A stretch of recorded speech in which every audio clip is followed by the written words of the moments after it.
can you give us the encapsulated version of what No Man's Sky is?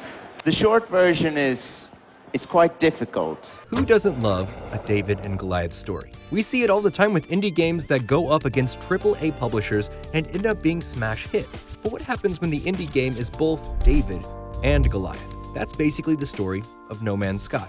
And today, we're going to talk about its rise, its fall, and how it has risen again.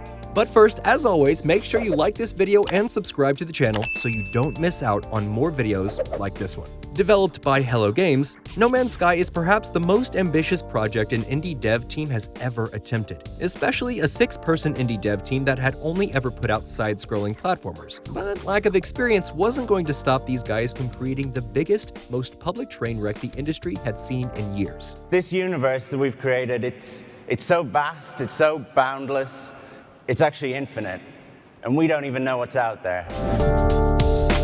While we had heard murmurs about an open-world sandbox space exploration survival game for a few years, E3 2014 was No Man's Sky's first big push to get public attention.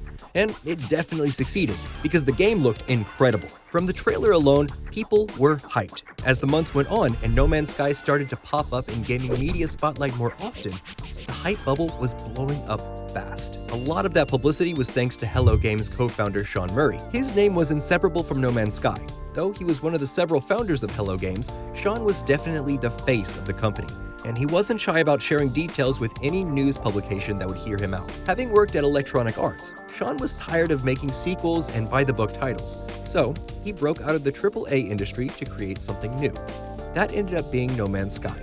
Inspired by the optimistic science fiction of the 1960s and 70s, the open-world survival game would allow players to traverse a bright and colorful galaxy teeming with life. This was already a refreshing take on a survival genre which tended to be pretty dark and post-apocalyptic, with one or two obvious exceptions. So with every new bit of information Sean Murray gave out, fans got more and more excited, and Sean gave out a lot of information. Through countless interviews, dev diaries, and social media posts, we learned that No Man's Sky would have multiplayer capabilities with an equally rich and fulfilling single-player experience. It could be made up of endlessly procedurally generated planets with their own planetary physics systems across an unending galaxy full to the brim with resources to mine, data to collect, and adventures to be had. Customizable ships could take you off-planet and into space combat in a matter of seconds. And upgradable tools would help to define how your character interacts with the game.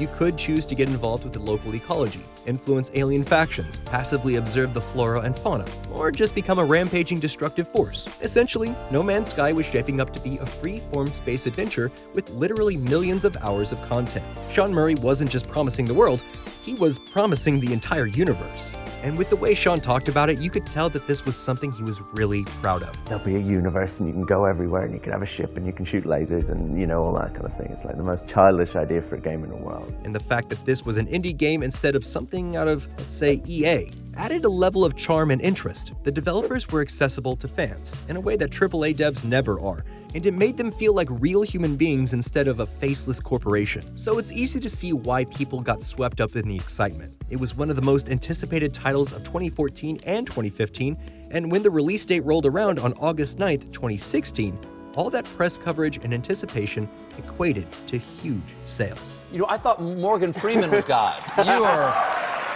You're actually my second God that I'm having on the show. It's estimated that No Man's Sky made around $43 million in the month of August 2016. It was the most downloaded game on the PlayStation Store and topped the charts with about 212,000 concurrent players on Steam. That's a release that a AAA studio would be happy with, and this was an indie title. A team of less than 20 people managed to create a game that went head-to-head with Batman the Telltale series and a freaking World of Warcraft expansion, and somehow come out on top. It was truly a gaming phenomenon. So, all was well, right? David crushed the bigger and more powerful Goliath through sheer hype and passion. Except, it turned out that the AAA industry wasn't Hello Games' Goliath. The real enemy they had to face was a monster of their own making.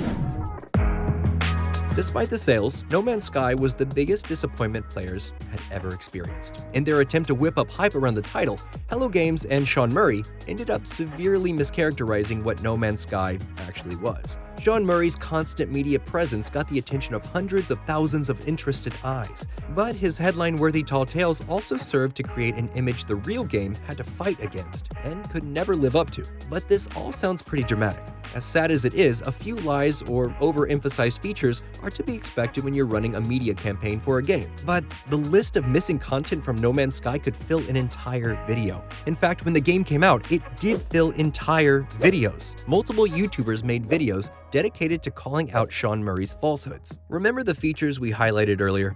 Multiplayer capabilities, extremely customizable ships, the ability to influence alien factions, and all that? None of that was in the game. Sure, the planets were procedurally generated, but they were mostly desolate rocks you could strip of useless resources in a couple of mind-numbing minutes. Your ship could take you off-planet and into space, but you wouldn't find anything fun to do out there. It was a far cry from the living galaxy Sean Murray had described. When it came down to it, No Man's Sky was painfully boring and lacked any kind of content to keep players invested.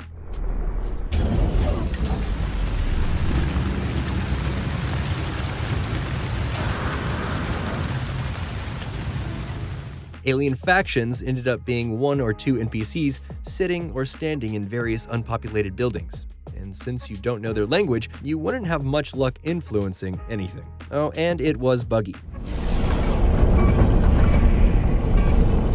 Just like that, the game that had boasted over 200,000 concurrent players on launch day was down to just 2,100 by the end of the following month. That kind of drop-off was completely unprecedented. The biggest game of the year was a boring mess, and the angry, confused player base needed somewhere to direct their caustic comments. Negative reviews were pouring in.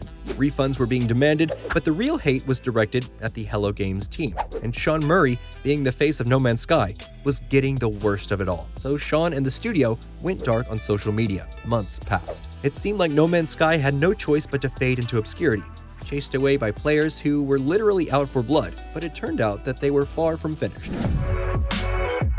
In November of 2016, No Man's Sky released its first of many updates. Welcome to No Man's Sky, version 1.1. Version 1.1 came as a surprise to the player base. It added a ton of general fixes and the biggest feature, base building. The response was tentatively positive, and while Sean Murray and the team were still mostly silent on their socials, they kept working behind the scenes. Two more huge updates were released in the following years that saw more and more positive reviews. Eventually, Sean Murray made an official statement where he thanked the players who stuck around and promised to be more open with the game's post-launch development in the future. And he delivered. Updates kept coming in, and the dev team was once again talking directly to their players. Promised features started to trickle in, and the undelivered promise of customizable ships evolved into an entire catalog of unique designs and customization options. The total lack of a rich single-player experience became a real story, and the promised ability to play with friends, which was non-existent at launch, became a massive part of everyday play. Slowly but surely, Hello Games started to gain back the trust they had lost, and all of this was done for free.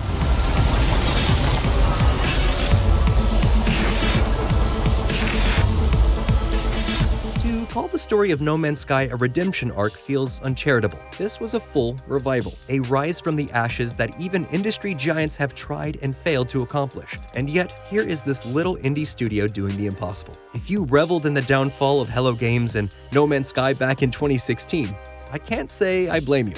Unless you were sending death threats, obviously. It's hard to say why Sean Murray did what he did. He described himself at the time as naive, and I think that's a fitting word. It was obvious by the way he talked about himself and the game that he loved what he did, but he just wasn't the right person to be talking to cameras. But these recent developments are a testament to what can be done when your end goal isn't profit, but player satisfaction. Don't forget to like this video and subscribe to the channel, and we'll see you next time.